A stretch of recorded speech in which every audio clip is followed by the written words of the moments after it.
Well, China was putting out information which was false, that our military gave this to them. That was false. And rather than having an argument, I said, I have to call it where it came from. It did come from China. So I think it's a very accurate term. But no, I didn't appreciate the fact that China was saying that our military gave it to them. Our military did not give it to anybody. Critics say using that phrase creates a stigma. No, I don't think so. No, I think saying that our military gave it to them creates a stigma.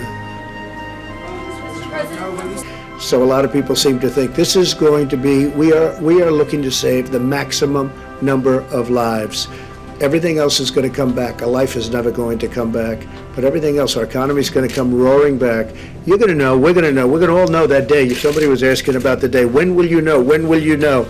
We're going to know. All of a sudden we're going to say, wow, that's looking good, that's looking good, that's looking good, and we're going to be on the other side of the curve, and that's a day that we look forward to. Okay? Is there something, sir, that you saw this week, though, that made you decide that, yes, now is the time to implement these much more stringent social distancing measures? No, I don't think so. This is where we were going. I really think from the beginning, this is where we were going. This is what we had in mind. We're just going step by step. That was the next step, the next logical step. As Dr. Fauci said, and I think very importantly, one of the most important things when you write the history of this was the fact that we closed it down to China and Europe, but in particular China. We closed it down to China, the source, very, very early, very, very early, far earlier than even the great professionals wanted to do. And I think in the end that's going to be, that will have saved a tremendous number of lives. What I'm doing, John, is very simple. We're getting rid of this virus. That's what we're doing. That's the best thing we can do. By the way, for the markets, for everything, it's very simple solution. We want to get rid of it. We want to have as few deaths as possible. This is a horrible thing. You look at what's going on with Italy. We don't want to be in a position like that, but a much larger, because we're a much larger country. We don't want to be there. And I think we've done really well. I think we've done well. I think the states have done well. We're all working together. The best thing we can do is get rid of the virus. Once that's gone, it's going to pop back like nobody's ever seen before. That's my opinion, but I think it'll pop back like nobody's ever seen before. Please.